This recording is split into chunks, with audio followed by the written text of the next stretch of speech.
Everyone, Eric and I have been talking about the fantasy companion powers. We went through the arcane backgrounds, we talked about changed powers, modified powers, and tonight we want to talk about the new powers. Yes, new powers.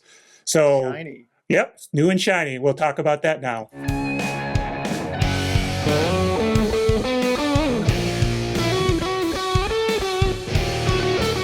Hey everyone, it's Carl with Eric, and we're Tabletop Tango. Look at the bubbles, do the stuff. We'd love your support. We'd love feedback, love likes, subscribes, all that good stuff. And that would be awesome. So what are we talking about tonight, Eric? We're talking about powers, baby. I don't know why I said baby, but it feels like one of those times. Yeah, so this is the new powers that were introduced in Fantasy Companion, but to be fair, a lot of these were first introduced in the Pathfinder Companion or setting, whatever, book. But we're just talking about it from the Fantasy Companion side. So there are some new powers, and then there's some Pathfinder powers. But yeah, we're going to talk about them all. I think these powers are awesome. They definitely fill a lot of holes as far as the narrative and utility. They're mostly all utility narrative powers. And just as a to start out, we're using the version 6 of the Fantasy Companion. 1.6. So that's what we're reading off of. Yeah. Okay, so should we dive right in and start talking about each one and what we think about it and all that good stuff? I'll let you take it away. First up is Blessing. This is definitely a utility narrative power. Like I said, it's a seasoned power that costs 10 power points. The range is 1 town or community. Duration is 1 year. Basically, they talk about you kind of traveling through the fields and blessing people. It takes an hour to cast, and at the end of the hour, you roll your arcane skill die. If you fail, you can just start over. With a critical failure, you can't do it again in that specific community for another year. But if you're successful, and I'll read this straight off of the text block, the area's crops come in hale and hearty, sickness and disease are rare, and couples are fertile and prosperous. The fertile effects are and prosperous. So, yes. Yeah, they're fertile and prosperous. They're getting down. It's sexy times in the air. Casting, so it's relative. So if you go to like a blighted land, it's not going to be the Garden of Eden, right? It's going to be just sustenance level. It's going to be subsistence. It's going to be basic living, right? You're going to have enough food to get by, but you're not going to be living in a cornucopia of delights or whatever. So, yeah, I have kind of a very interesting hot take almost on this. I don't know, Carl. Let's get your reactions first on this one. It feels very. It's an interesting power, but it's so meta. As opposed to something that's tactical and useful in a general sense. It's very much, you take this when you want to, I guess, be a good guy and work with your game master on doing good works, but it doesn't have a lot of kind of not combat or general utility in the general sense. So that's my hot take. You're absolutely right. It has no, it's definitely just a straight narrative power. But the more I thought about this power and its use, the more I kind of went down a rabbit hole in my mind. Because, on the heart, it would be it's very niche. It would be hard to, if you have a ton of powers, then maybe I could see somebody taking this if that's their kind of deal, right? They're a druid or a cleric of prosperity or fertility or whatever. If you're just starting out, this would be a hard, out of your 2 powers, you take this compared to something else. But like you said, this doesn't even have an expiration, out of combat utility really at all. The part where this really trips me up and that I want game masters to really think about it is if casters are at least somewhat, somewhat abundant in your game or somewhat common in your game, even a little bit uncommon, this is only a season level power. Imagine the economics, the culture of this power existing, right? You're basically turning a town. Sickness is rare, prosperity, everybody's getting down and babies are popping up everywhere. This is potentially world altering when you think about it. If all the towns in a certain country they don't succumb to disease, there's tons of access of crops, which we know that, when it comes down to most civilization, the civilizations that grew the most food were the most successful and took over the world, right? With totalitarian agriculture. So this is potentially world world altering outcomes. And if, like I said, if casters are common, then I could see, like, what does this mean for the cultures? Like, do people just live in these towns and they just do this every year? Do they travel around, are paid a lot of money? Like, are the countries that have access to this more prosperous? So giving it to just the player character still really seems like, if the player character has it at seasoned, it seems like a lot of priests might have it, right? And like I said, this could be altering. The part where it gets so watch yourself. I mean, maybe not even let them do this power because of that. Room temperature. This could be good. Yeah, this could be good as a ritual only power, and we'll talk about rituals later because a certain power is a ritual only. There's the rituals system, which was introduced in Fantasy Companion, which has kind of more like there's a dramatic task, there's a cost involved, there's a chance of failure. So maybe it's more interesting as a ritual. I do see some other interesting stuff, Carl. Like, I mean, imagine a society that relied on this, but then all of a sudden they were cut off from this for whatever reason. Then, like, what would that look like? Their society would crumble. So I think there's some interesting narrative stuff you could do as a GM. I'm just saying be wary of just giving this to your players freely, because there is kind of a rabbit hole here, right? Of, well, this could completely alter an economy of countries. So yeah, I don't know if you had thought it. I just really started thinking about it. And it was like, well, I mean, the priest or whoever, it's season. It's a season power, and it's almost godlike in the sense that you can change the world to be a better place for a year. Yeah. So yeah. So Game Masters, I think, just have a little more care with this one if you want to introduce it or not, or as a ritual only. Yeah. Okay. And then the next on our list is Conjure Item. Let me pull that one up. And by the way, Blessing was a new power introduced in Fantasy Companion. Just want to make that clear. Yeah. Right, because the next one, Conjure Item, the version appeared originally in Pathfinder, Savage Pathfinder, correct? Yes, this version. But the original version first appeared in Deadlands. It's been altered since then into Pathfinder, and the one we have here is identical to Pathfinder. Okay. So this one, a caster can create an object weighing up to 1 pound for every 2 power points. The item must be mundane, simple, object that of common material, it says. So like a 10-foot pole, got to have your 10-foot pole. Blanket. Shield is interesting. So I would implies you can make armor as long as you spend enough power points. I would also assume weapons too, like normal weapons. Yeah, sense. So a raise on the arcane skill produces a more durable version. Though I'm not sure exactly what it means by more Carl, I'm durable. Confused by that. It doesn't make any sense. There's really, basically they didn't know what to do for a raise effect, so they put that in there. But like, so does that mean that the normal 10-foot pole breaks after one use? I don't know. Well, I guess I was thinking it's a hardness thing, but it doesn't give you any hardness to start with. So more durable doesn't mean anything. So that's kind of the basics. I mean, the conjured items appear in the hand of the caster or nearby. When the duration expires, the item fades from reality. So it's really kind of a utility spell around just being able to pull simple items kind of out of the air and provide them to others or use them themselves.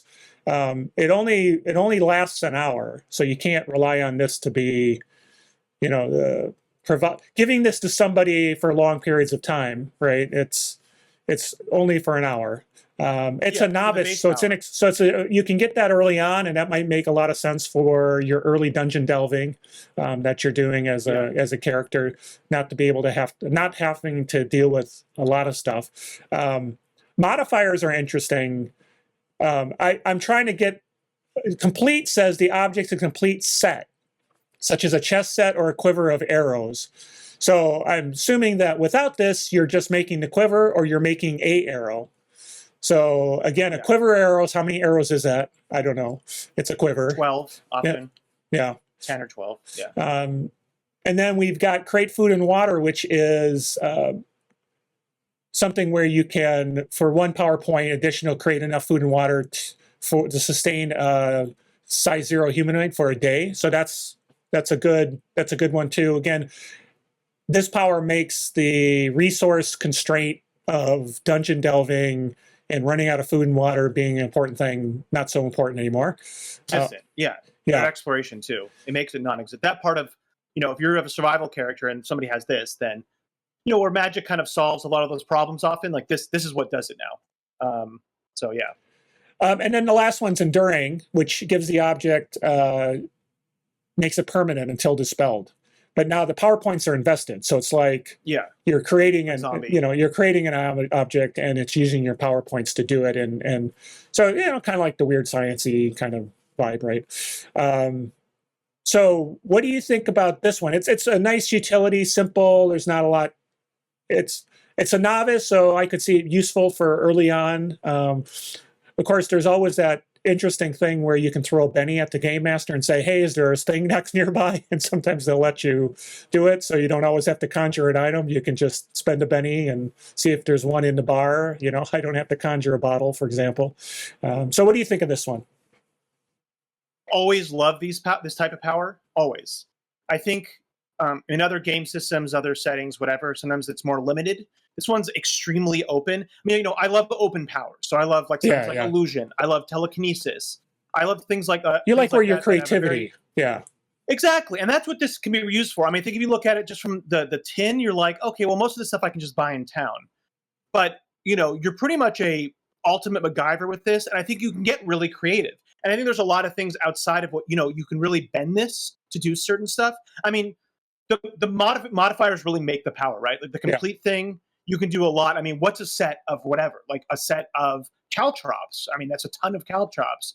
A set of, I mean, there's just, it's so open with that. The creating food and water, like we said, that just completely eliminates, you're doing exploring, you have to search for food. Nope, I have this.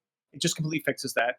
And then the Enduring really opens it up, I think. I mean, it does. Now, I would say it is expensive. When you look at it's 2 power points per round, per pound.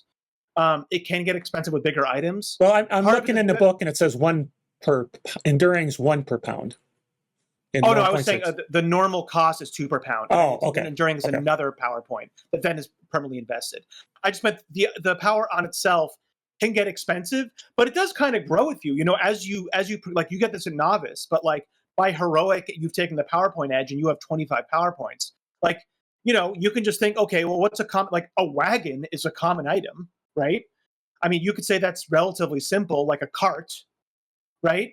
Like, so you can do a lot with it, or like a type of a crane or a pulleys, a set of pulleys, right? And the cool thing with the Enduring, like you can set up like weird traps. Like you can have something that just is like holding about a big box of crates, and then you just cancel your power. Now that crate falls, like you've created a trap that you can control with your power, right? So I think this is an extremely creative power that is not giving, I think, justice to people. So I love this power. I mean, I think it is so open. There's a lot of stuff that you can do with it.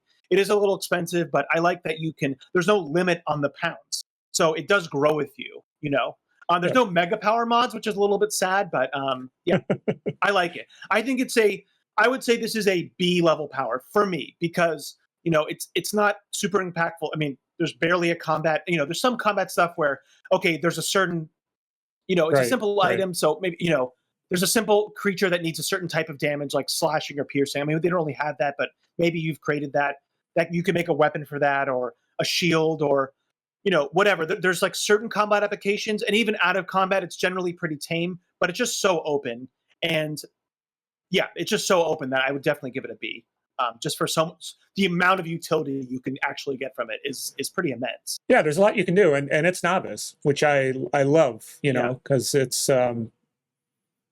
early on in the campaign, you don't have a lot of money anyway, so having the ability to conjure up an object, it's like, I don't have a repair kit. Well, how about we use the complete modifier, and now you've got a repair kit to help the guy who's got repair out. So it's pretty cool. It's pretty cool. And look here too, like, you can always, limitations can really make powers. Like if you just wanted a create food and water power, like, take this and use a limitation. Or if you're just like, okay, I'm like metal themed, so the limitation you might put on this is only metal objects, right? So I think you can get really creative with this as far as even flavoring with your arcane background or your character by using limitations, because it's so open. Yeah, I haven't thought about that, but yeah, that makes a lot of sense. Cool. All right, keep going. All right. Next one I like. What we have is, you like this one? Okay. Yeah. That says something. The next one is Curse, which is a debuff, evil kind of narrated power. And I consider this narrative, and I'll explain why. But basically, curses. It's a 5 power point, so a little bit expensive. It's seasoned.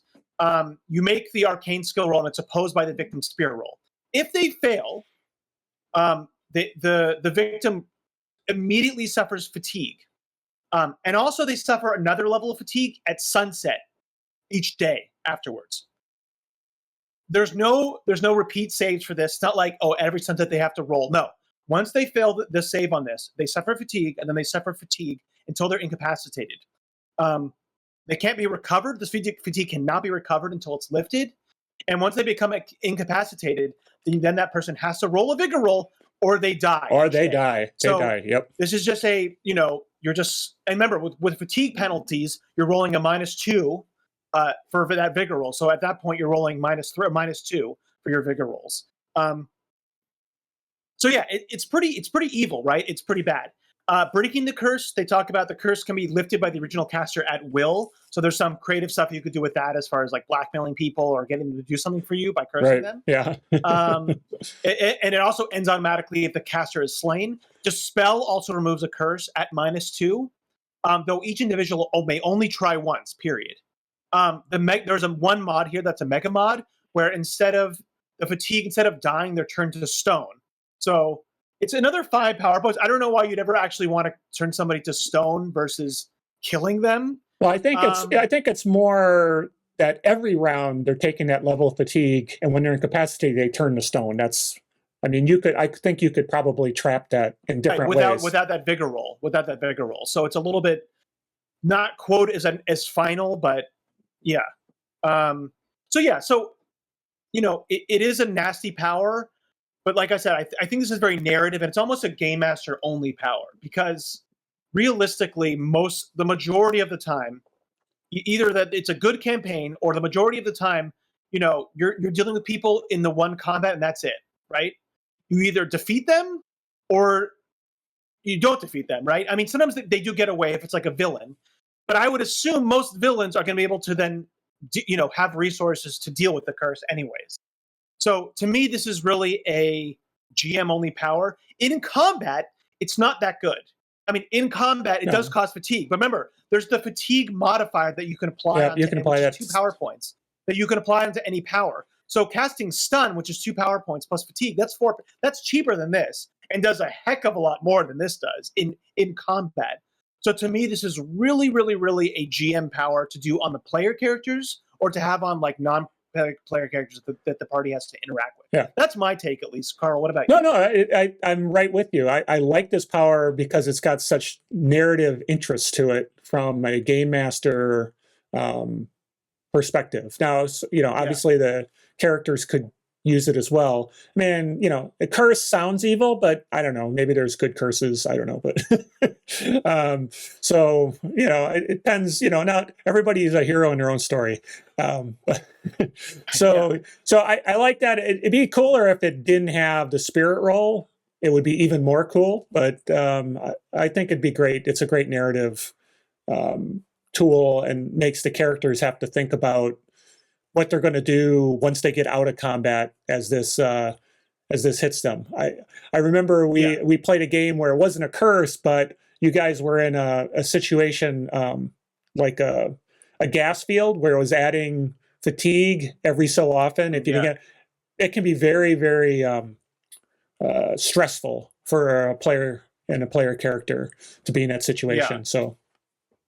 Yeah, for a player character, I think the best use of this, if somebody's probably an evil player character, is to basically blackmail somebody to do something for them because they've been cursed. That's the biggest kind of utility I see from it, at least. Otherwise, in combat, there's so many better options that you can apply fatigue to. So, yeah. All right, next up is locate.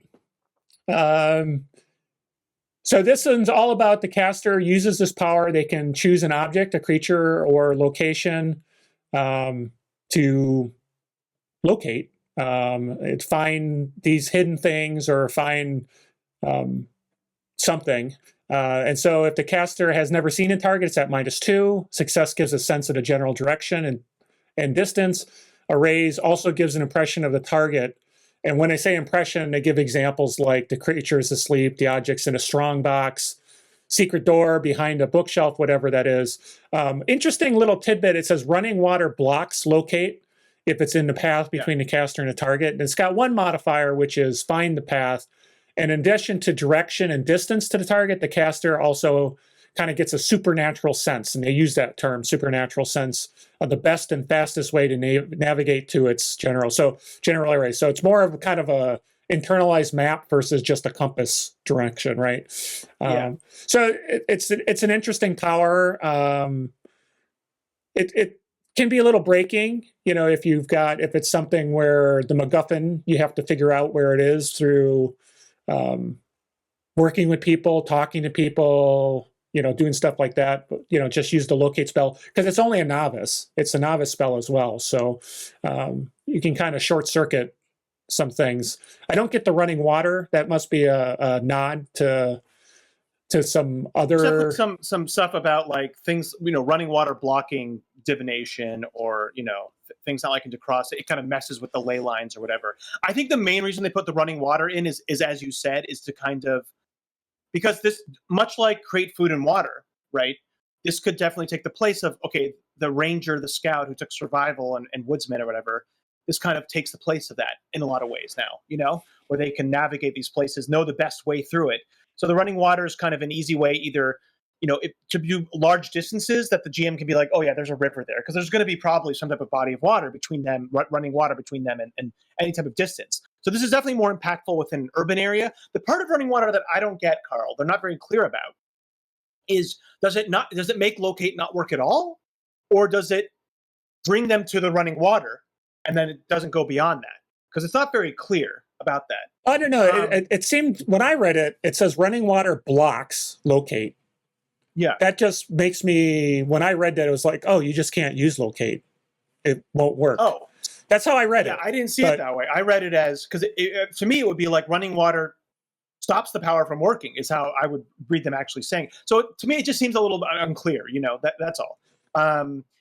So you would think you'd still get a direction, but you just don't get the distance? You'd still get a direction because it'd be pointing like towards the water? Okay. Yeah, I mean, I don't know, because in that, if I was right, then what's to stop you from, okay, we got to the river, we'll just cross the river and cast it. Yeah, that's why I read it the other way. Solves that. Yeah. Yeah. So yeah, I mean, the duration's only 10 minutes, so it is a very short time. I mean, with, you can sustain it, and there's things like concentration which make it better. That's why I think here's another good candidate for the ritual system, because part of the ritual thing that you can do is increase the time, the duration of powers like greatly. I think it's really cool though for other reasons too. I think it has utility outside of just finding stuff. I mean, stuff that you can do is like, because it's an object that you don't get that negative. So something like if you know that you want to try to find, say, the location of the thief, or you don't know who's stealing something, right? You don't know, so it's not like you'd even know that, like, okay, let me find the thieves guild. It can be used as a LoJack, Yeah, exactly, like a tracking beacon, because you don't know who's doing what. So you put out like a little, you put out a chest of gold. You put like, your little like thing in there so then when somebody steals it, you can cast it on like the gold that or whatever, the little kind of token that you left behind, and track it. So it has some cool utility that way, or stuff like if your party members using, say, disguise, it'd be kind of good to like track your party members, know where they are, like where they've gone, things like that. So it has utility just out of finding unknown things, but it is pretty niche. So I would think it'd be for arcane backgrounds that have more, maybe that get more powers or have larger lists. I'm not sure. I mean, like a wizard, but it might be hard to take as a novice, right? There's so many other good powers, but it does kind of solve a lot of things. I think it's more impactful in an urban game. To me, that would be the most utility out of it, because you're in a smaller space, right? But yeah, I would say it's a C-level utility power. Yeah, I think you just have to, if somebody's taking this power as a game master, you have to not make finding the MacGuffin the most important thing of an adventure, or you put running water and then the player feels like you've nerfed them because, oh, there's always running water between you and the object you're looking for. So it's definitely, you gotta play carefully there. So yeah, I think also like there's like other powers that can like block magic in other ways. So you could always protect your MacGuffin. I mean, I think that in that case, you could always treat this as like an oppose roll, or almost like object reading, where you give them impressions or something, or you give them clues using locate. I think you can be creative with it as a game master, but it definitely does stress that it can put stuff on. So as a game master, just be aware this is another power, like blessing, that can really have a big impact in your game. Yep. So think carefully before it goes in, or just kind of be notice of it. All right, let's keep going with lock unlock. Okay, next is lock unlock, which is a completely new power to Savage Worlds. It's a novice power. It only costs 1 power points. The range is smarts. Duration is permanent for lock and instant for unlock. The lock part of it is you can magically seal pretty much anything that can be closed. So things like, I mean, the examples they give are door, window, container, envelope, drawer box. So it has kind of more utility than you just think of just like a normal padlock. Any attempt for other people to unlock it, it suffers a -4. And further attempts, they just can't even do it at all for further attempts, unless they've increased their skill. A raise when magical locking it means that it can only be unlocked versus the unlock power at a -4, or by dispelling it and then picking the lock as usual. Here I'm a little weirded out, Carl, because, you know, lock unlock is so specific. Dispel is such an open general power that I would think that the dispel part, the unlock, would have a better chance of unlocking the lock, the magical lock, than dispel would, right? Because dispel has more utility than this does. Right. So they were not very clear that dispel gets the -4. I would say at the very least give dispel the same -4, but you know, you might even, like they said, you have to spell it and then pick the lock as usual, where unlock would both just do it. Just you wouldn't have to do like the separate unlocking part. So that's probably where I think that's where they're trying to do the balance. But I agree with you, a -4 for dispel too. Yeah. At the very least, because it doesn't make sense otherwise. Finally, the caster can set a passphrase when they do the lock, which basically somebody can say something and then the door will unlock automatically. Okay, that's the lock part. But I think the main thing that people come to here is the unlock. So let's talk about unlock. Unlock may be used in replace of repair or thievery, but not strength. When attempting to unlock a container, door, or portal, it ignores up to 4 points of penalties. And with the raise, it disarms any traps or alarms on the portal as well. Nice. So here we go. That unlock, you know, much like locate, much like create food, basically completely overrides the mundane way of doing it. So, you know, a lot of these powers are tricky because if somebody is the rogue, they took, you know, high thievery, they took the thief edge, right? That's like, that's my thing. Yeah. But then here's the mage who's never, you know, watched a lockpicking lawyer video in his life. Shout out to lockpicking lawyer. It stomps all over the niches. You know, you've got niche. Yeah, it does stop on the niche. Yeah. Yeah. So, I mean, be a little careful there if you're a player character, I think. But, I mean, I can also see this for, like, an Eldritch Rogue or a Arcane Trickster character. They could definitely have this, and they could either rely on their normal one or they could save PowerPoints or do this. You know, that makes sense. The Mystic Powers has a Rogue template that actually has this in there. Finally, neither spell has any effects on barriers or barricades. So things that, like, you know, like a rock in the road or some type of gate, like a big, you know, thing that comes down, things like that can't be unlocked, right? Because that's strength only. So things that are strength only pretty much can't be used. It only has one modifier, which is alert, and that's for lock only. And this one basically gives the mage a signal that somebody's trying to unlock it. So you know, like I said, the lock part of this is very, very niche.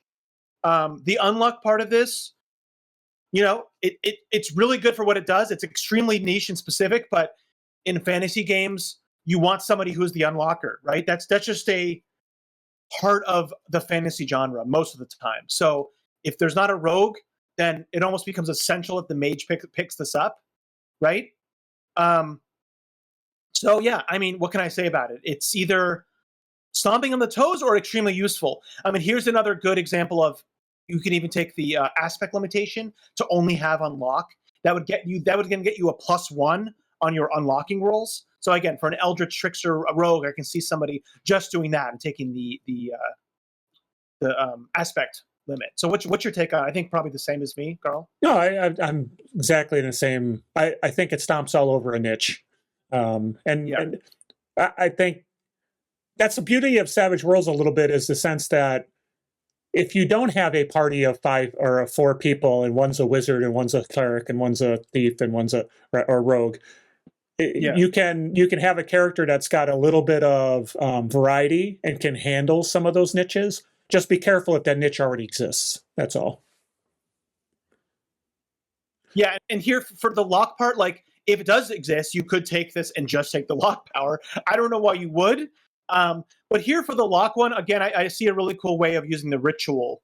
Because ritual allows you to cast any power that you might not even know, and it's so cheap that I could see maybe a caster using lock as a ritual. So I don't even know how to grade this one, because it's so niche. But the unlock part is so important, and it does it so well that just on the unlock part, I mean, honestly, it's almost an A power just for unlock. But if you already have a rogue character, this is a D. I mean, this is just bad because you're kind of stomping on it. But I mean, it does unlock better than anything else that anybody else could possibly ever do. So yeah. Okay. So the next one we're going to do is we're going to do them a little bit out of order, right? Yeah. So we'll talk about that in the end. We're skipping some of the powers because we want to talk about them all at the same time. Yeah, and those are Planar Binding, Mystic Intervention, and then Wish. So instead of going through those two, we're going to jump ahead to Plane Shift. Yes, which first appeared in Pathfinder. Which is another first appeared in Pathfinder. So Plane Shift allows the caster to move directly to another plane of existence. If they're going to a known location, access indicates the target appears within 10d10 miles of the intended location. With arrays, they appear half that distance away. So I guess you roll 10d10 and divide by 2.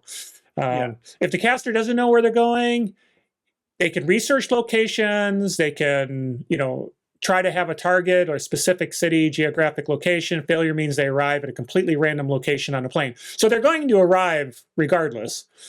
Success puts them in a general vicinity. Go ahead. I think it's really weird how it's written. So when you read through it, like failure means he arrives at a completely random location. Success puts him in the general vicinity, and raise puts him closer. This is in addition to the accuracy of the arcane roll. So this paragraph is actually referring to a research roll.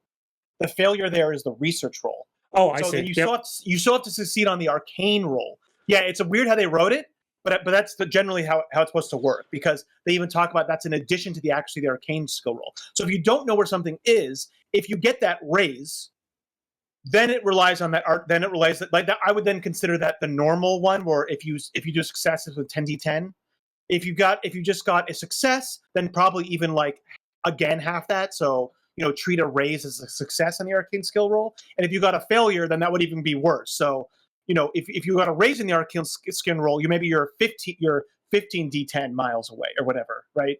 So yeah, I think that it's a really weird. I just want to. I totally misread that. It's weird how they wrote that. Yeah. It should have been more clear about that's a research roll. No, it's just probably me. I just didn't get it. So no. I had to do. It took me a couple readings of the Plane Shift before I got it. And then the modifiers, you've got additional recipients, obviously. And then we got some mega, which are extra dimensional space. So there's like a D&D spell all about creating yourself a fort in extra planar dimension. This is the same thing. The recipient travels to a pocket dimension. And then the last one is transport foe, which is for +2. The caster sends an unwilling target to another plane or an extra dimensional space. They get to resist with a spirit roll. Yeah. So, and I think it lasts 3 rounds for that. And 5 on a raise. 5 on a raise. So again, it's a veteran spell, so it's really for specific, I think campaigns where this becomes important. Except maybe the extra dimensional space is useful in general. So I don't know. I think it's really depends on the campaign whether this is all that useful or not, to be honest, I think. Yeah, that's a really good point. So the base power of Plane Shift is extremely campaign specific, like you were saying. I mean, are you traveling to other planes? I mean, it can be sometimes useful. But remember, when I talk about right? There's rituals and there's scrolls. So for just the basic one, a scroll might just do you, right? Or a ritual, and if you really need to, you can do it as a ritual. For me, it's the mega power modifiers that really make this a good spell. And let's, like you said, so there's the extra dimensional space, which makes a safe pocket where you can rest anywhere you are, and it lasts. So it says it remains afterwards. So you can store a ton of stuff there. That has a crap ton of utility. Dimension of holding. The second one is Transport Foe. This is what, if in D&D, this would be banished, the banish spell. But unlike the banish spell, it's only one roll and they're gone. Now, the really, really nasty thing about this, Carl, is that they don't say anything about it has to be what kind of plane they're sent to, right? So depending on the setting that you're in, this could be a plane of pure fire. This could be a plane that's completely inhospitable to life or to whatever creature you're sending there. So they don't really talk about it. Like, to me, I would say then, at the very least, getting rid of somebody with only one roll, you're basically getting rid of it for 3 or 5 rounds, is a good debuff power. Yeah. You're completely locking out a certain character for at least 3 to 5 rounds, right?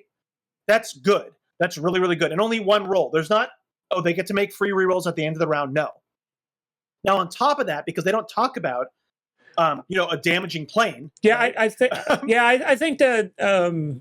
I guess the implication would be that. I mean, you don't get that. That's like double bonus. Now you're getting double the value. You are for on there. Yeah. Yeah. I'm just saying that it's not written there. So if we're going by raw, right? Just be prepared that a player might be like, "Oh, I'm going to send them to hell," or "I'm going to send them to." Well, it says another plane, water, and they're going to start drowning. It says another plane, but not of the character's choosing. Right? There's no word that says of the character's choosing. It says unwilling target to another plane or extra dimensional space, but doesn't say of the character's a random plane either. So I guess what we're saying here, Carl, is there's a lot of wishy-washiness here in the description. Yeah. I think to be fair, let's say rules as intended. I think we can assume that mechanically, no matter how you flavor it, they're sent somewhere, they're fine. Right, they're gone in 3 to 5 rounds. They're just gone. Extra dimensional space. I think there could be a cool thing here where, for like an extra point or extra 2 points, they're sent to an inhospitable plane, and then they get to make a roll for each round to get back out of it, and then maybe they take a wound each time. Like each round they don't succeed. I can see that happening, right? I can see that you adding that in as a game master. Like I could do that, right? Where Transport Foe, it costs 2 extra power points to send them to an inhospitable plane, and they take a wound, and at the end of every round they can do another roll to get out of it. I can see that, but all the wishy-washiness of it aside, they're just gone for 5 rounds. So, but even with all that said, I still think this is a really cool power if you have the mega power mods, just to do extra dimensional space and Transport Foe. Transport Foe is a really good debuff, and extra dimensional space is a really good utility spell to have, just in general, to have like basically infinite traveling storage and infinite safe place to sleep in. The other thing, it's not worth it for just plane shift at all. That can be used for a ritual, and that can be used as a scroll. So, for me, because of if you have mega power modifiers, to me, this is an A power because it gives you 2 really, really cool separate powers in one, basically, with a little bit of a rider of being able to plane shift, right? But if you don't have mega power mods, then don't even take this power. It's better as a scroll or a wand or whatever, or as a ritual. I agree. And this would be, and if you're a game master using this against your players, we always know that taking them out of combat for 5 rounds, that would be, don't do it. That would be sad. That's bad for, I totally agree. Never do that to players because it's just not fun. It's just not fun for players to not do anything for rounds. That's just, I don't think game masters should ever use powers very sparingly where they're prevented from acting in some for more than a round. It's just not a good thing to do. Yeah. Okay. All right. Next up, we've got, I believe, Sanctuary. Right? Yeah. Which is another first in Pathfinder.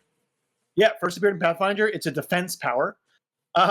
So Sanctuary it's 2 power points. It's a range of touch. So here you want to look at increasing the range using the range modifier, universal mod, and a duration of 5 rounds.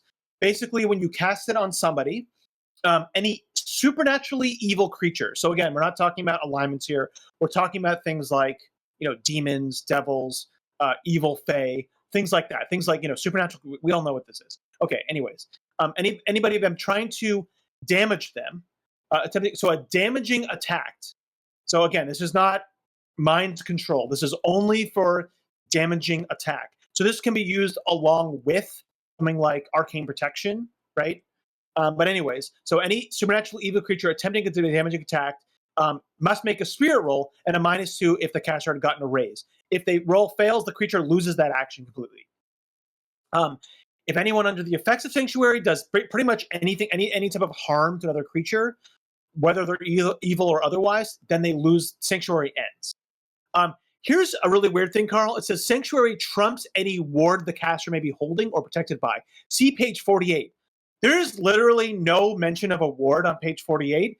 Not only that, Carl, there's no mention of wards anywhere in the book. I checked with the index. I did a PDF find of ward.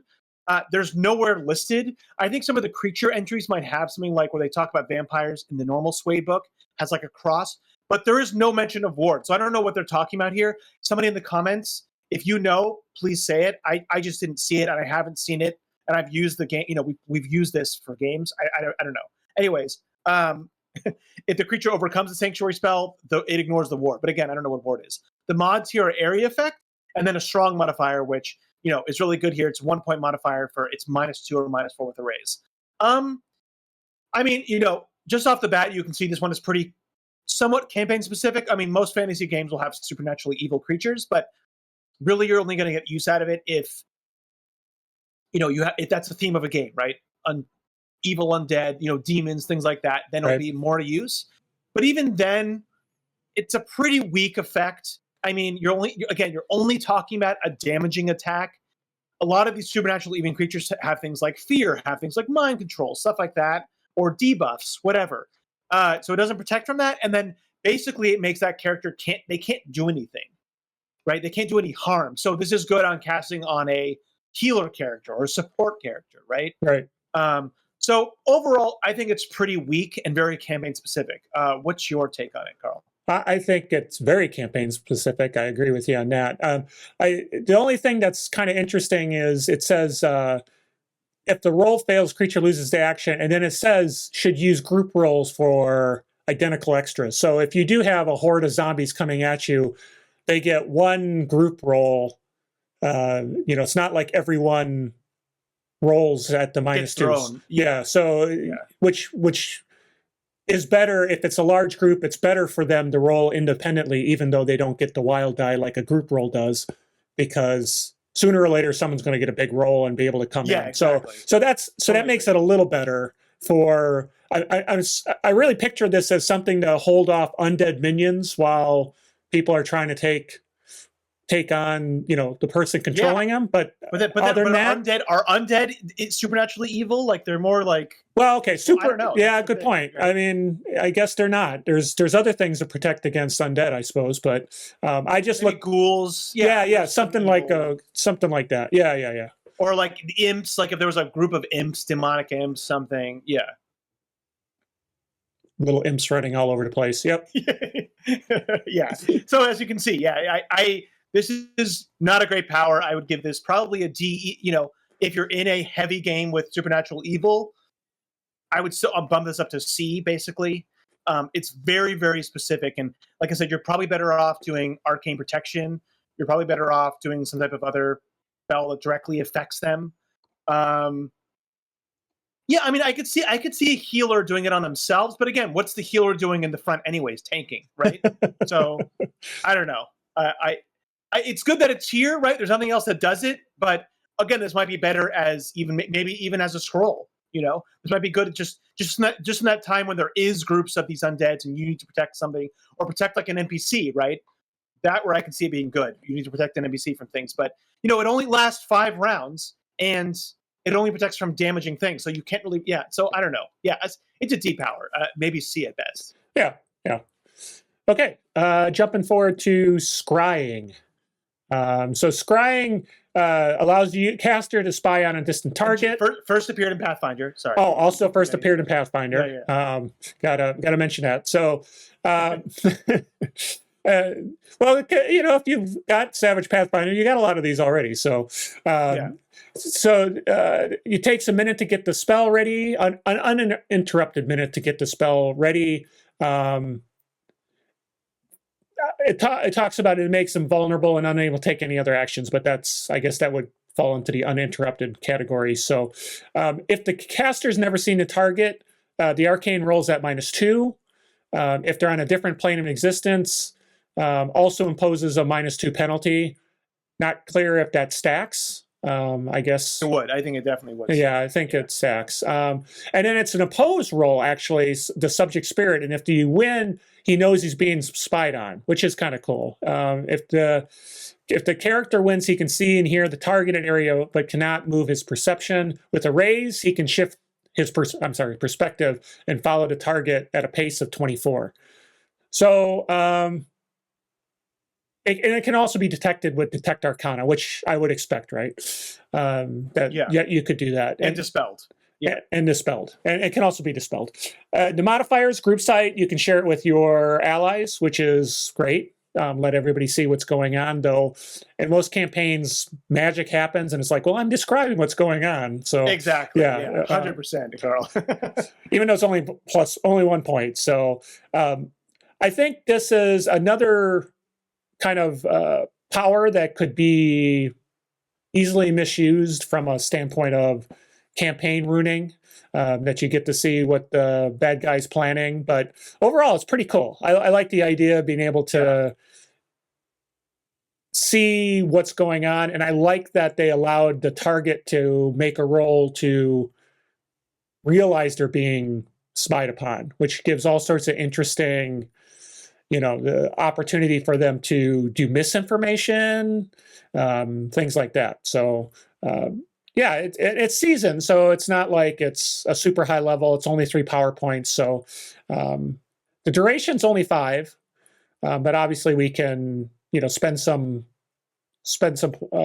modifiers to get that a little longer, right? So, so what do you think? I actually like this. I don't know if it's got a lot of utility without breaking the game. You'd have to be very careful with that, but I like what it does, and I like that there's a chance for the opponent to screw with you. I mean, it does have some overlap with some of the other powers we've talked about before, and stuff like, object reading, things like that, as far as information gathering powers. I do like it. I mean, it's seasoned, it's 3 power points, it only lasts 5 rounds. So I think with all those things considered, like, it is a pretty relatively expensive and hard power to pull off. I mean, you're talking about, if you don't know what it is, that's a -2. And then it's an opposed roll, right? So there's definitely kind of some hoops you have to go through to kind of get that. I think it's cool, like, that it's not just creatures, it's also objects or locations. Again, like, when you compare this to locate, right? Some of the, to me, this is almost cooler than locate in that way, because where in like locate, you're trying to find this one magical item, right? So in locate, you cast it. Okay, we know where the object is, right? With the other thing, we know the actual path to get to the object. In this case, if you did it on that same object, you're given, you see around the object. Okay, it's like darker here, and it looks like it's 2 hours later from where we are, and there's like, looks like there may be water outside. Like, this can be almost like, it's not actually breaking that type, like, it's giving you it's giving you hints, but it's not breaking it, right? It's almost adding like a cool layer where you're being an investigator. Well, it could be combined. So, it could be combined with locate. It could be combined with locate. Now we know the general direction, and we know what's going on in the area where it is. What's going on around it. But but I'm saying, even if you didn't have locate in the game, that this could kind of do a similar thing, but in my opinion, do it better. In the way of, you're not just giving the location all the way out, right? You're giving, like, you can be more narrative about it with what people see. And there's a good amount of utility here. I mean, stuff like, if you're sneaking around, well, it does take a minute. Like, it could be something cool, like if you're sneaking around, like in a base, like a bandit's lair, and you're using it, not necessarily to find somebody, but you want to use it in the next room to kind of see, okay, there's this many people in there, and they're all at this location. So I think there's more utility here out of just trying to find people. This can be used in exploration a lot. Supernatural SWAT team. supernatural exactly, SWAT like team. as a drone, right? Supernatural drone Yeah, or whatever. yeah. And there's other things that do this, right? We have things like summon ally that can be kind of used as a drone, or summon animal, which we'll talk about next actually. So it does have overlap with things, but I don't think it's too broken. I think things like locate kind of trample more on those things than this does. But it is a little niche. Here again, I could see somebody doing it as a ritual or a scroll maybe better than actually taking it. Something like a wizard who gets a lot of extra powers, I can see this taking it. But if you know, for another one for like an Eldritch Trickster or somebody who's more focused on like archaeology or exploration, this would definitely be the go-to power, I think. You can do a lot with this beyond, also listening on people's conversations, right?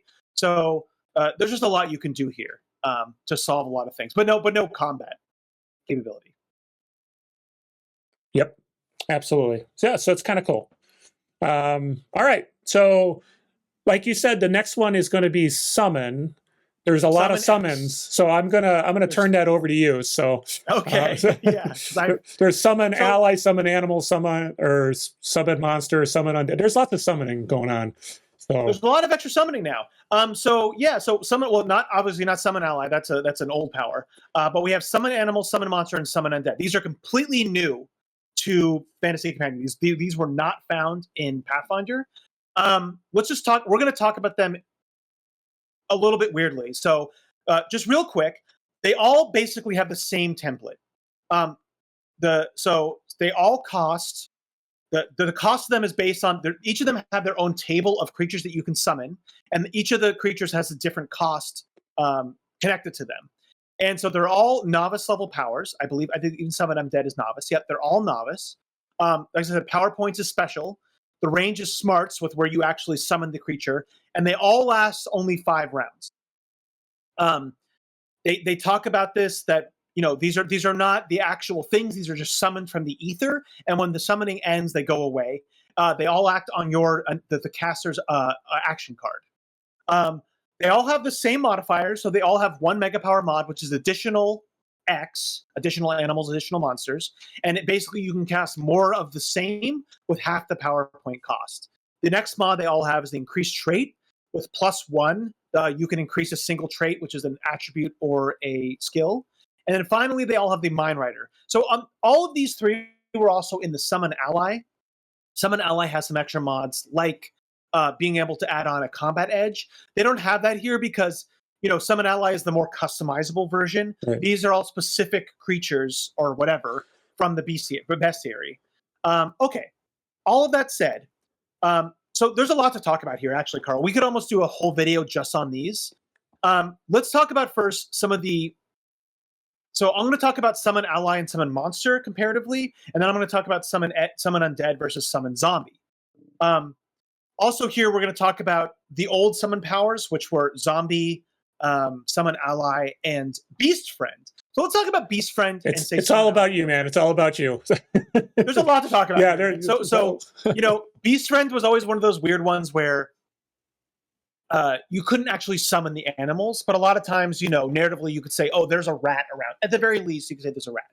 So let's talk about Summon Ally versus Summon Monster. I know I'm kind of jumping all over the place, but there's a lot to talk about. Generally, between these two, they're mostly the same. Summon Animal has a larger list than Summon Monster. Summon Monster, they both have a range of novice, seasoned, and a little bit of veteran creatures. I would say, I haven't gone through this exhaustively, but I did play a Summoner before.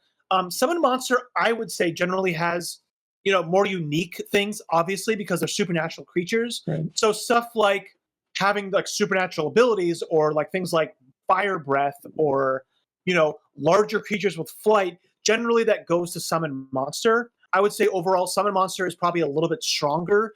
More of their creatures has like combat edges, or has those extra abilities that do a lot of interesting stuff. One of the big things about Summon Monster is you have elements. It's one of your things, and there's base elements, there's baby elements, I forget what it's called, and there's elder elements. Just between those, there's a huge amount of utility or combat capable things depending on the environment you're in, using just with the elementals itself. So just there, Summon Monster gets it a little bit for me. Summon Animal, they're generally a tiny bit tougher for their PowerPoint cost. But I mean, if you can compare like a great white shark versus a water elemental, which costs the same amount of PowerPoints, I would generally have to give it to the water elemental. Now, the one advantage here, I would think, with summon animal is that you can get away with having an animal, right? It's not going to stand out as much. If you summon a cat, it's not going to stand out. Where if you summon a weird whatever an owl bear, that's going to stand out. So for something like utility, using a cat and using Mind Rider to kind of see ahead, you're a lot better with summon animal, right? In that case, so that has it kind of up there for summon animal. But when we now talk about Beast Friend, going back to Beast Friend, right? Beast Friend never had the summon capability, so it was never really good for combat things. It was good to maybe like if somebody else you were fighting an animal, you could convert it. And it was good to like out of exploration, you could talk to animals. I would say generally, like as far as recon goes, you could probably find a little cat or a rat or a little sparrow, especially if you're like a druid character, right? So in that case, Beast Friend is better because it has a much, correct me if I'm wrong, Carl, but Beast Friend, I believe, has an hour, it has 10 minutes duration compared to Summon Animals, which only has 5 minutes. So as far as out of combat exploration, Beast Friend just does it better than Summon Animal because Summon Animal only lasts 5 rounds. Beast Friend is 10 minutes. Yeah, it's 10 minutes. So, to me, I would think that, probably as a druid character, you would have both Summon Animal and Beast Friend just combined, because in combat, Summon Animal is just going to be the better thing to use, right? Beast Friend, if you found a wolf, you could do it, but a druid might not even want to endanger a wolf anyways, right? So Summon Animal is more about like a phase spear or whatever. It's not a real animal. It's not getting killed when it dies. So, okay, that was a big intro to those things and comparing them. But overall, these, you can look at our Summoner video, our Arcane Background video where I talked about Summoner. These are very powerful. And the ability to summon multiples of them and to increase their traits, at the very least, these are extremely, extremely good tanking power. I mean, this is one of the best tanking powers in the game. And with enough animals, you can, with Frenzy, you summon enough animals with Frenzy, they're going to get hits off. And their damage is actually pretty good in a lot of these. Or if you summon multiple basilisks with, Fire Breath or whatever. So these are extremely powerful powers. And like we talked about in the Arcane Background, Carl, Game Masters, watch out, because there's a lot of complexity with this. Yeah. Summon Animal has a ton of animals that you can summon. Even Summon Monster has a lot. So it can very slow down combat. I would say ahead of time, have your things that you want to summon already, set up. Or maybe, you could almost limit people to a certain amount of forms, because this could really slow down combat. I mean, you could say, okay, I summon it, and as long as the Game Master has the bestiary in place, like say in Foundry, right? And they could just drag it in, this would definitely slow down things a lot. And then when you're talking about increasing traits, it can really kind of, then that has the person kind of thinking about what traits they want to do. So all I'm saying is, as a player character, be really up on your stuff with these powers. And I think if you're a player, to avoid that situation, you should get some favorites, and get your favorites in, and then say, well, I'm always going to increase the trait. Here's what I'm going to increase, or just have your templates. That you want to use, and then, like you said, in the VTT, you can have them set up so that they're already ready to go and they don't slow anything down. Yep. Okay, and now talking about Summon Undead. So it said it follows the same as the other summon powers. Here we're comparing it to Zombie. So Summon Undead, I think, was greatly needed. Here it's a stopgap to Zombie in a lot of ways, because Zombie is a veteran level power. If you don't take the Necromancer Arcane Background, or your Game Master doesn't allow it, you're not, if playing the Necromancer character, you're not getting your Undead flavor, basically, until Zombie, right? So Summon Undead is a stopgap. Let's talk about the differences between them, Carl. So at the very first, Summon Undead allows you to summon things that you could never get with Zombie. The zombie power only allows you to get zombies and skeletons, and then skeletal or zombie versions of animals, which is actually one of the best versions of Zombie. Is the most powerful version is using skeletal animals. But in Summon Undead, you can get stuff like ghost blades or ghouls or mummies, or different types of skeletons, like a flaming skeleton or a giant skeleton. So really, really cool stuff.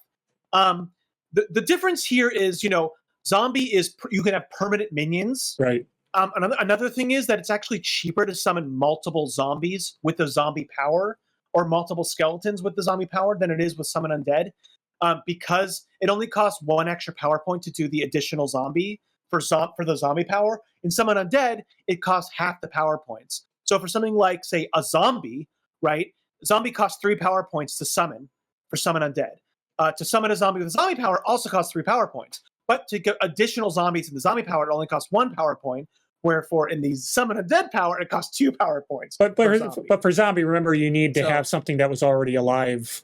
Exactly. That's what I'm saying is the con, is that summon undead, you can always summon your big group, but if you have a bunch of dead bodies around, then zombie's better. So, comparing them, but also zombie necromancer character, but zombies they go veteran. well with each other, right? Yeah, zombies like veteran, and summon undead's novice. So they go along well together, because with zombie you can summon permanent minions, and there's nothing else in the game where you can summon permanent minions with magic. Right.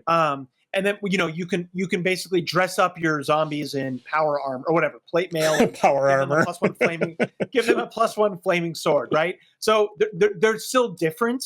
I think they go along really well together. But overall, summon powers. Now, I mean, this, if you looked at our other video where we talked about summon ally is way better now. Just both the buffs and the debuffs, the nerfs to it, are make it a better power, fit in a better place. And, there was a need for summon powers, but summon powers just in every single setting, Carl, there's always kind of controversy over them, right? I think in the newest versions of D&D, they kind of limited a lot of summon powers to only summoning one thing at a time. Because regardless of even, having 4 things out there is going to also slow down gameplay. Well, and it makes you... The character has to be on it. Yeah, and it makes your character have a lot more stuff to do, and everyone else is twiddling their thumbs while you're going through all your creatures that you've just summoned. So, I mean, a good limit here, they can't... I don't know. I mean, it sucks to take away the mega power mod of having additional creatures, but you might want to. I mean, this is the conversation with the Game Master, I think, for all of these. Summon Undead is the smallest version. To me, it's probably the least offensive of all of them because of that. But yeah, very powerful. But there's a caveat here of it could slow down gameplay. So yeah, sorry, that was a lot. I hope I wasn't too all over the place, but there's a lot to consider with all the other powers. Well, summoning is a lot to unpack as far as all those powers, and you can do a vector or like a matrix comparison to the arcane backgrounds and how each one of these applies to summoner or a druid, or so there's a lot to unpack there for sure. Should we keep going then? Yeah. All right. So the next one up is Timestop, which starts getting into these bigger god powers. I call them god powers. God powers. Well, this is a heroic, 10 power points. It first appeared in Pathfinder. Again, first appeared in Pathfinder. I keep forgetting to say that. Okay. Thank you for bringing that up, or I would forget to say it. So, for this, the Timestop stops time. That's interesting for all but the caster, granting her 1d4 plus 1 new turns. So 2 to 5, which she must take immediately after she finishes this one. During these turns, the caster may act as normal on her current action card with a raise, may choose to draw a new action card. Each turn, Timestop ends if any of the caster's actions affect another character or creature. Boy, that's pretty cool. There's a lot you could do with 5 rounds that no one else has. That's a lot you can do. But of course, if your action affects another character or creature, it goes away. So you can get yourself in position. You can do a bunch of stuff. It's heroic, so it feels like it's about the right spot to start being able to do these sorts of things. So I like what it does. If it didn't have the ends, if a character action affects another character, if it did not have that, well, then it would be game breaking. But with that, there's a lot you can do to get ready to take advantage of that or take some action. Like there's the book that has to be destroyed you can stop time and you can get over to the book before anyone can stop you. Yes. Right. And so there's a lot of stuff that you can take advantage of there. So, so I think it's great. I really do. I like the concept behind it. What about you, Eric? I mean, it's crazy. Like I said, it is a god power, but they put some big guardrails in here. But I think, like you said, there's some wiggle room here. Well, first, let's talk about the action cards. At first, when you think about it, you're like, okay, well, I don't understand that. But basically, you can keep getting an action card until you get like a Joker. I mean, that's the main thing probably the main reason you want to get a new action card, because it doesn't really make sense. In Savage Worlds, you get a new action card every round. So what's the point of getting one for each of your turns? Yeah. Right? It's so you can grab a Joker. Or say, there's nothing here that says this is combat only, right? Like that's the part that there's nothing here. This could be during a dramatic task, which could potentially be breaking a dramatic task, or something like a chase, right? So this is not necessarily combat only, which is a little tricky. Although with a chase, probably can't move the vehicle that you're in because it would affect other people. But if it's just you, I could see you getting far away. So using the chase, so that has more utility than just what you first see. Like I said, getting a Joker would be a big deal.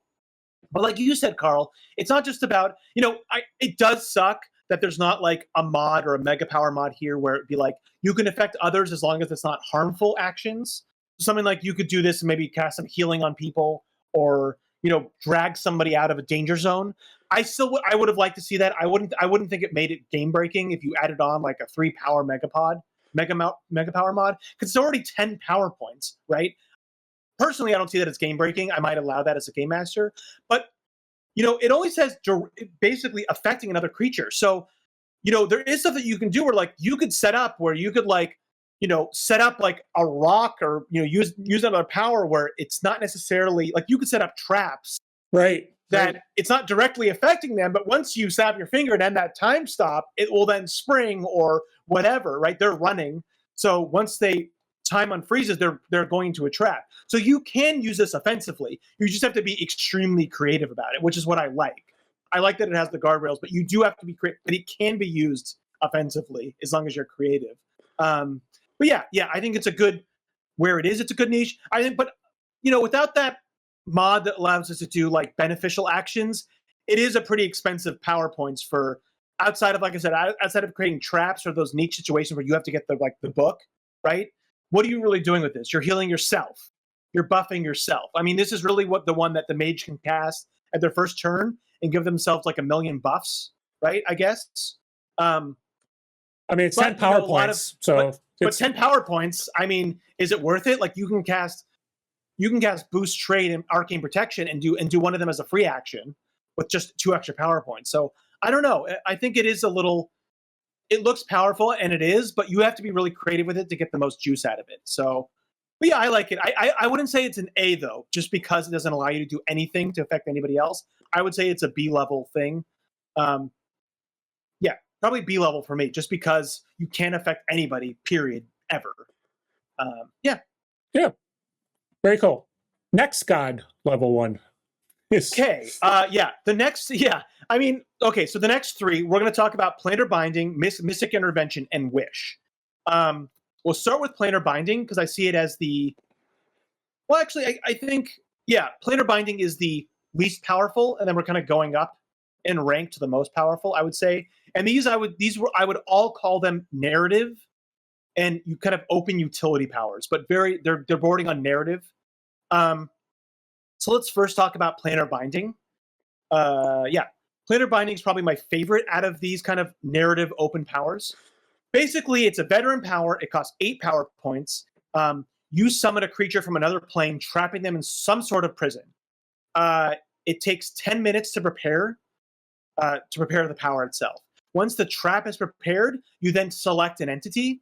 You have to know about the creature somehow, either that you've seen them before or you've read about them. So here it could be a cool, you're doing an occult roll on ancient books or scrolls to kind of learn about a certain entity. So don't just like, let the player just be like, oh, okay, there's a demon that I know about, let them do the kind of research rolls, getting into a library and doing that occult roll to research it. Okay, once they know the proper name or true name of the creature, they can then cast it. It's an oppose roll. against the entity's spirit. If the spell fails, the entity knows they attempted to bind it. If the caster rolled a critical failure, the creature then just appears and can kind of do whatever they do based on their nature. So if it was more of a good thing, it might not just try to kill them. If it was a really evil thing, it might try to kill them or hurt somebody that they love. You know, it really depends. So don't critically fail it, right? If they win, the creature is then summoned into the trap and is bound there until it agrees to either perform the service or it breaks free. The power points used to bind it are invested until the creature either breaks free or it does what it does. It fulfills its bargain. So let's talk about the bargaining now. The caster has to summon to do some type of service. The service could, the list of examples here of taking part of a difficult battle, acting as a bodyguard, or some difficult or unpleasant task. Other things here I could think about are getting certain like very esoteric knowledge, right? Could be in here. This is where I say it's a very narrative power. It's all three of the powers we're going to talk about can pretty much do anything. Realistic. I mean, right, Carl? Like, this could pretty much do anything as long as it's, you know, but within the power of a creature. So it's not as powerful as the next two, but it's within the kind of domain of the creature that you're casting. They say here that to actually do the bargain, it can usually handle it through role playing, but maybe through some persuasion or intimidation. You know, cunning creatures might need more incentive. Evil creatures might see like, okay, well, I get to do a day of basically doing evil acts, wreaking havoc, or, you know, give me a sacrifice, whatever, or some type of devil's bargain. A good character might just do it if it's for a super good cause, or they may be like, okay, well, you have to go to my church later and do some type of thing for the church, right? So it's really another narrative thing to work with the game master to kind of come up with an interesting bargain. Once they agree to the terms, they do it to the best of their ability. They can't get out of it, but the caster can actually get out of it, but then you would basically set up an enemy later on. I'd probably get the enemy hindrance, right? Breaking like free, if no agreement's made within 24 hours, then you have to do a new opposed roll. And again, it's the same rules before. Okay, that's a lot to kind of go into. There's no mods here. But yeah, this one, Carl, I love this one because it's super narrative. It's very creative. It's not as game-breaking as the next two that we're going to talk about. And it has like a lot of interesting role-playing. You know, there's occult roles into research or whatever. Breaking into places to find the true name of a certain creature, or going to a church to find out a certain, you know, angel or whatever. And then there's like the whole role-playing of it and what's the bargaining that it has to do. There's so much cool stuff here. And, you know, it's 8 PowerPoints. There's all this stuff that goes along with it, but you know, it's not going to be game breaking. It's going to be like the creature helps with something. It's not going to it just solves the problem or it destroys a country, right? These aren't that level of creatures. So I really, really like this one. Here again, you might not want to take this as a caster. I could see a caster buying this as a scroll or using the ritual rules, and ritual rules would be really cool with this, right? Because it makes sense it's a ritual anyways. So, yeah, I can see this as a ritual, but you know, I could see somebody taking this if they do it a lot, like somebody who's say the arcane background that was, I forget what they call the demonologist, or I forget what they were called, but I could see like them taking planar binding, right? Or a summoner character or somebody that deals with extra planar stuff. I could see them taking this. There's enough, you could take this more, you could do this more than once because there's all this role-playing stuff. I could see you doing it more than once. So it's not one of the ones I would say scroll only, but it still is a cool scroll or ritual spell. So yeah, as far as a narrative open spell, I give this an A, honestly, probably as a ritual, just because it's relatively, that's not game breaking and there's a lot of creativity goes into it. Okay, Carl, sorry. What do you think? Well, I think it's a great power for an occasional use. I can't, like you said, I can't see somebody just taking it so that they can summon demons every couple of days to do their bidding. But so for a ritual or a scroll, or I think more, like you said, somebody having to go and research in a library and find ancient understanding, and then they can run the ritual to do this and allow it rarely from a power standpoint.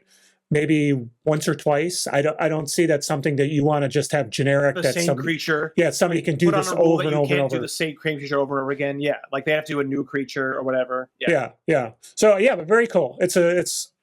I could see it adding so much interesting flavor from the standpoint of what do you owe this creature? What's the bargain?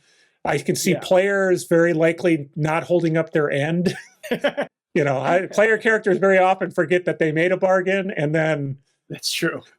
hilarity will ensue when the creature gets back at them. So that would be awesome. That's awesome. So yeah, it's a good one. I forgot to say at the top that this is the first period in Pathfinder. So the next one is a new power. So take it away, Carl. Mystic Intervention, brand new. Yeah.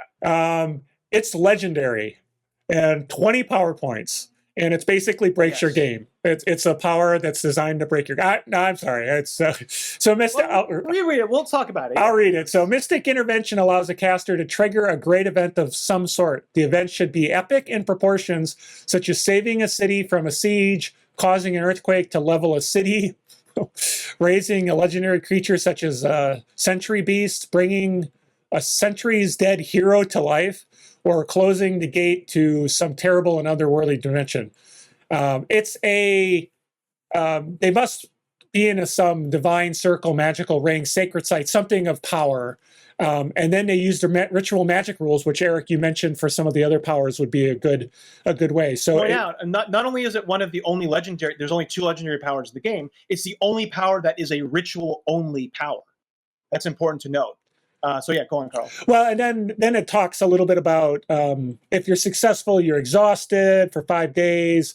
If the dramatic task fails, the caster exhausted as above may not attempt a ritual again for 5 days, or something else, right? So they talk a little bit about what the impact is to the caster. One of the key things is the power can't override free will.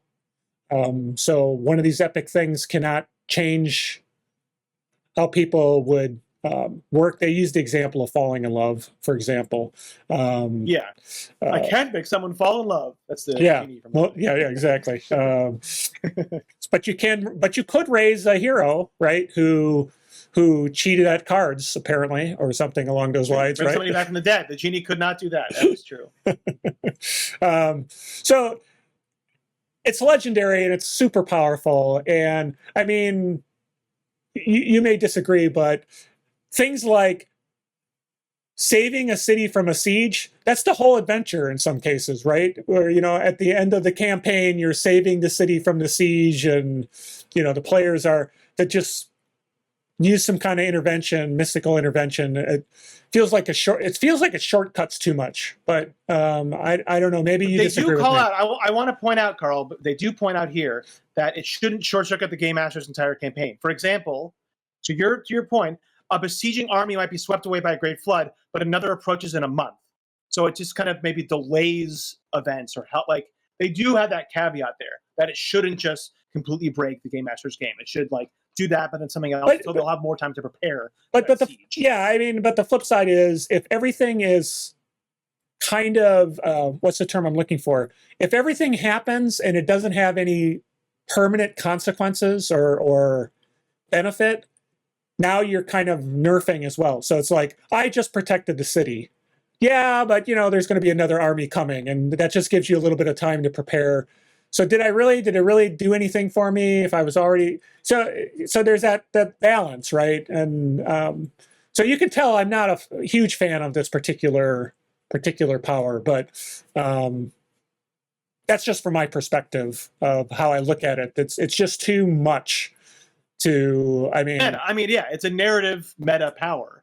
I think where and I have similar thoughts. I do like that they have that caveat there where, like you said, it kind of nerfs it, but giving that extra month for the player characters to do dramatic or whatever, to building up the fortifications and recruiting another army to help defend the city, it did something, but then they still saved the city with their own action, right? So there is some wiggle room there, and it does tax the game master. Why I think it's not as bad, especially compared to the next power that we're going to talk about, Wish, is that it is a ritual magic only power. And the ritual so I'm not going to go, well, I might do a separate little video about ritual magic just to break it down for people. But very quickly, the ritual magic allows you to do some cool stuff with other powers where it has enhancements, but at the very least, it costs money. So, and one of the things that, if you have a scroll, you can cast powers as ritual without knowing them, but it's more expensive and it's harder to do. So like if you know a power, so somebody had to take this as a power. Even if you know the power, it costs 100 gold times the spell's power points. That's 20,000 gold to cast this. So while it is very powerful, for somebody to spend one of their valuable power slots to take this, and then it also costs 20,000 gold to do, on top of all the other ritual magic rules, which is basically it's a dramatic task. Yep. Which it's a legendary, which means it's a -4 for legendary powers on all their rolls. It takes a lot of time. They're exhausted, even if they succeed. They're exhausted for 5 days. You know, if they know it, they can use their arcane skill. If they don't know it, they have to use a cult. So, you know, while it is very powerful, it does a lot of stuff. There's a ton of drawbacks and a lot of costs. Like I said, even if it's successful, it's 20,000 gold down the drain, and you're exhausted for 5 days. If you don't know it as a power, it's harder to do. It costs 150 gold per power, per power times the power points. So that's a 30,000, right? So yeah, that's why I was a little bit softer on it, Carl. Was that there's the caveat in there of it doesn't completely wipe out. It doesn't wipe out the game master's narrative completely, right? And there's all these drawbacks to it. So I would struggle with taking it as a power or not taking it. Like, it is a ritual power, but if you don't take it as a ritual power, it costs a lot more money and it's harder to do. So there is a lot of cost involved. That's all I'm saying as far as doing it. And it's just used for this narrative thing, right? So I say game masters, take it, just think about it. I don't think it completely breaks the game. It's my only point, Carl. And that there is a lot of drawbacks for the caster, right? I mean, that's fair. That's fair. Yeah. I just felt the examples were things that were what I consider the crescendo of something already happening that you'd want to play out, as opposed to that is true. Yeah. So fair enough. Okay. So like I said, if it is the crescendo, like even with resurrecting the dead hero, something like, okay, you've resurrected them, but they only last for 2 weeks or something, right? I think that it does put a lot of tax on the game master, though, as far as because it's completely open, right? They can do whatever they want. Unless that is part of the narrative, right? The game master is working with the player and they're leading up to, and the mystical intervention is the important thing, like you said, to, stop the army for long enough that we can regroup, or they need to get the hero, yes, resurrect them because they can then, work with the party to solve. So, I mean, if that's part of the overall narrative, then I could see you totally working with a player saying they're working towards that as part of their, until they got to the legendary. When they got the legendary, but they already kind of know that this is necessary at some point in time. So I could see that. Sure, I could see that. Okay. Point, Carl. I mean, you could almost say that, like, okay, a player character can't take this, but maybe part of the narrative is like, okay, there's this scroll that's this powerful ritual that can do anything, and then so acquiring the Mystic Intervention scroll is an adventure in itself, just to acquire that scroll to then cast it as a ritual. So yeah, I can totally see that you kind of work it into your narrative in a really interesting way. Now, when before we talked about blessing, and how I said that kind of can break the game, the economy, the game world in a lot of ways. Why I was kind of harder on that in some ways is because that was seasoned, right? These are legendary powers. Yeah, that's true. Like, very few casters in your game should be legendary, just like NPCs, right? That should be a very select few should even be legendary. So, yeah, that's why this is almost for player characters only. So, okay, all of that aside, our final power, one of the final, one of the almost like meme powers in fantasy gaming, right, is the wish spell. This is just what I would call a god power. I don't even know what it is to say. It's just it is the god power, right? It is the ultimate god power, and it was first introduced in Pathfinder. Okay, of course it was. This is the long one. Yeah. So wish, legendary power. It's 20 power points. The range is smarts. Duration is instant. Wish allows the character to bend reality to his will. So wish is very different from the other ones, is that it has 6 different things it can do. But some of them are just, you'll see. Okay. So just you cast this, it costs 20 power points. On just a success, you permanently lose 3 power points. So it does have that drawback compared to none of the other ones had permanent drawback, except for I guess the gold loss I would say is permanent, right? You lose 20,000. Yeah, but it's not the same as power points. It's not the same as 3 power points. But a raise eliminates this cost. So at this point, if you're a legendary character and you have, legendary edge to, I forget what it's called, but gives you you have a 1d12 plus 1 in your spell casting, and then you have a magic item that gives you another plus 1 or free rerolls, right? And then you have somebody support you when you're doing wish. Unless, besides critical failing, you're probably getting a raise. You might probably be pretty solid getting, and then you're spending all your bennies to get a raise, right? Sure. So, why there is this failure thing here of the 3 power points, I would think most of the time somebody doing this, if they're prepared, are not going to have the drawback of wish. So, on that note, there's 1, 2, 3, 4, 5, 6, 7, 8, 9 distinct uses of wish. Maybe we'll switch off here and just talking about them because it's a lot. So first, activate power. Basically, wish can be used to do any other power in the book, including modifiers, with a raise. So that's a weird part for this one. Is like, so if you succeed, nothing happens. I'm not really clear on that point. If the spell is opposed, the target rolls a -2 penalty. So it basically does it better than another similar power would do it. If the power points required to activate power and the modifiers are above the cost of wish, basically what it's saying, if you do a power with modifiers and it costs more than 20 power points, you have to actually pay the difference. So up to that, you don't have to pay any cost extra. But if it goes above the 20 power point threshold, then you do. So the part that's weird about this one is that it says that it can cast any other available power in the campaign with a raise. I don't know what happens on a success. I guess it doesn't work. I'm not sure. Here, why don't you talk about intercession? So the caster wishes for some form of aid, which typically appears after a short period of time.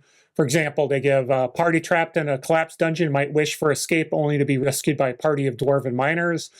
So it's narratively makes sense, right? A spellcaster could wish to know the true name of a powerful demon and then be contacted the next day by a traitorous subordinate, a creature. So it's kind of that monkey paw deal, right? You get what you're asking for and you get it in a way that narratively makes sense. It's just doesn't happen. So maybe we should talk about these individually, what we like about them, and then wish it. So going back to activated power, I mean, yeah, any power in the game, but if you're legendary, you probably have most powers anyways, and you can always do things as a ritual. So I think that's kind of a weird version of it. I don't really like that much. Intercession. So here's where we first get to the openness and God level of it, right? This does what this could do a lot what mystical intervention does, or what a lot of other things do. This can pretty much do anything. Any form of aid it can do, right? So yeah, I don't know. Maybe we should just move on. I don't even know how to parse wish. What do you think, Carl? Yeah, let's just keep going. And what the heck? Okay. So that was a completely open narrative part. So here we go to the first ones where it gives you permanent things. Gain an edge. The caster or somebody else permanently gains an edge. They have to meet the requirements, but they can only do this one time. Yeah. For life. So you can't, not one time for edge or whatever. It's just one person can only take an edge one time. Yeah. And then wealth, spellcasters wishes for up to 10,000 gold pieces worth of goods, including anything from transportation to supplies to magic items. Such goods generally sell for a quarter of their value. The wealth doesn't appear from nothing, but rather comes to the caster via events contrived by the GM. Will you push so much like the intercession thing that it's like narratively makes sense, whatever. Would you push the button for $1 million if it kills somebody? That's no. Yeah, it's not just money. You're not just getting money. Yeah, right. Exactly. Okay. Next one is travel back through time. It seems you travel back through time through a short period, 1 minute outside of combat, or back to the start of the current round in combat. So if you're outside of combat, it goes back a minute. In combat, it goes to the beginning of the round. Everything that happens in the period is reversed except for the caster's power points, bennies, and wounds. So basically, the actions that happen, but the caster, they keep all the stuff that happened to them, like all the power points they already spent, because they're the ones traveling back in time. It says the GM should do her best to remember all other actors' stated things from the start of the round. But warping time isn't perfect, so don't worry about it. Yeah, it just kind of could put a lot on depending on how many creatures are in there, right? It could do a lot. Yeah. I guess I don't know what we've talked about at the end, but yeah, I don't like this one because it puts so much onus on the GM to, okay, wait, where was this creature? Where was this? What was he wounded? Like, it could be a headache for a game master. Well, and plus, if you're using it in combat, you're spending 20 power points just to kind of trip back a little bit. I guess it reminds me of Galaxy Quest, right? You just have enough time to make one single change in a decision or something along those lines, or yell out to somebody whose turn is coming up. But it's 20 power points, so it's a lot for. I don't know if you get a lot out of that bang for the buck. You'd have to be pretty creative in what you're doing. If three of your fellow players died because whatever, and But just because you go back to the beginning of the round doesn't mean they're going to stop. Doesn't mean they're not. Remember, the GM still is running the game forward, so that just means maybe the bad guys missed this time as opposed to hit this time. But I think of it's more. Or it could be like, if there was an explosion, you'd be like, "Hey, everyone, get back! There's going to be like a bomb." Yeah, so it'd have to be something major that going back in time gives you a chance to modify. Right? Yeah. Yeah, I just don't like it for a purely game master headache. Oh yeah, it'd be a lot of work. Yeah, it's like, where was everybody on the map? Wounds. Yeah, it's just the next one, Carl. See the future. The caster peers into the near or far future. A look into the near future grants them 3 conviction tokens that must be used by the caster or anyone she's currently in contact with within the next 5 rounds. So that's cool. A look into the far future allows the caster to ask the game master one question about the future and receive an accurate answer as accurate an answer as possible. Actions by the spellcaster can change the future, however, so this may be most likely a path or a warning for future dangers. I like this one a little better than like the previous one. Too. It gives you I like that. I mean, essentially it comes down, you can spend 20 power points to get a bunch of conviction that can be used in which extremely valuable. And then I like that you can get one question answered. It doesn't game break because you can ask the question and the game master can answer it, but he doesn't have to give you everything, right? It has to be accurate, but it doesn't have to give away every detail of what you're trying to do. But it gives you a lot of insight. I like this. I like this one personally. It's exactly the same agreement. I think this is the best one so far, just balance wise. The next one is raise a trait. Just like gain an edge, you can permanently raise a trait. And again, it's one die. The increase is 1 die type as well. So, but then it says a recipient may never have more than 1 trait raised by a wish. So, you can only use it 1 time for a single trait. Right. Yeah. So you get your wish spell or power, and you first get an edge, and then you raise a trait, and then you use it for other stuff, I guess. Yeah. And then the next one is Restore Fate. The hero and all the wild cards in range may refill their bennies to their usual starting maximum, which is generally 3. So I could see this as a desperate, you've spent all the bennies, you're about to get smacked down again. Those wounds are going to be really hard. So I could see that, last ditch, take those 20 power points. I'm going to be dead anyway. I might as well spend them and get everybody some bennies back so that they can maybe triumph. So I can see that one being useful.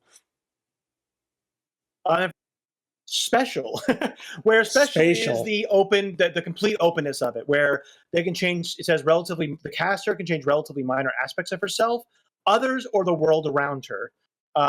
This shouldn't cause any far-changing changes of the world or history. Shouldn't be covered by one of the abilities above, and it's completely at the whim of the game master. Things like their gender, ancestry, language, things like that, but not things like altering time. It says it can improve someone's mood and their attitude on the reaction table, but can't permanently affect free will. So you can spend 20 power points and the risk of losing power points permanently to give somebody a Zoloft or whatever, make them feel a little bit happier for a short period of time. Yeah, I mean, okay. So all of that, right? I have very mixed feelings. I mean, Wish is a mainstay. I almost wish that it would as a ritual only thing, just like Mystic Intervention. I agree. There's parts of them that I really like, and parts of them that I don't really like. I mean, to me, the travel back through. Oh, sorry, see the future, restore fate, and special. And I mean, I could maybe see intercession, probably. Those things I think are good parts of the power.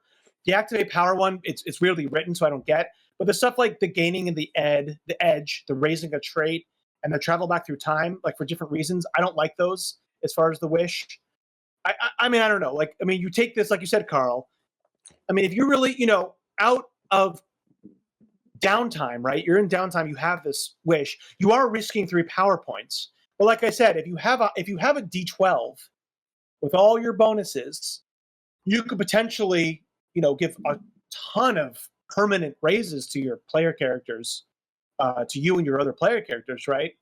So it's a mixed bag, right? It's extremely powerful. I don't know what to say. It is 20 power points. It's extremely powerful, but I do like like you said, see the future. I think that's a really cool thing that you can do. Has a lot of unique implications. Restore fate, right? That's a really cool thing. That's not game breaking at all. If anything, it's like not as strong to risk 3 permanent power points. And this would be killer for like the ancient wizard that is so beyond what the player characters have. I mean, just think about them going against them, and he doesn't care about the losing 3 power points, right? Because it's just a bad guy. And then suddenly his minions have all their power, all their bennies back, his lieutenants, or there's conviction to spend. It just would change, it would change the battle and the players, just coolness that the players would go, oh my God, this is, this guy is powerful because he can do these things, and it's just amazing. So I thought that'd be kind of cool there as well. It's really good for like game master and NPCs, and like you could limit this to player characters not taking it. Maybe they have like a djinn or a genie, whatever, that only allows them 3 of these things, right? To kind of, or each character gets one. They find like you said, that old spellcaster or a genie, and they only get 1 of these things at one time. It's almost better served as an NPC power, because like the ones that I like, I think so. The ones that I like, I don't know if it's worth the risk of losing 3 power points to get back all your bennies, right? Like I don't think that's worth it. Like the getting 3 convictions, 20 power points, like that is a fair trade, I think, in combat, right? To get 3 convictions that you can pass out to somebody.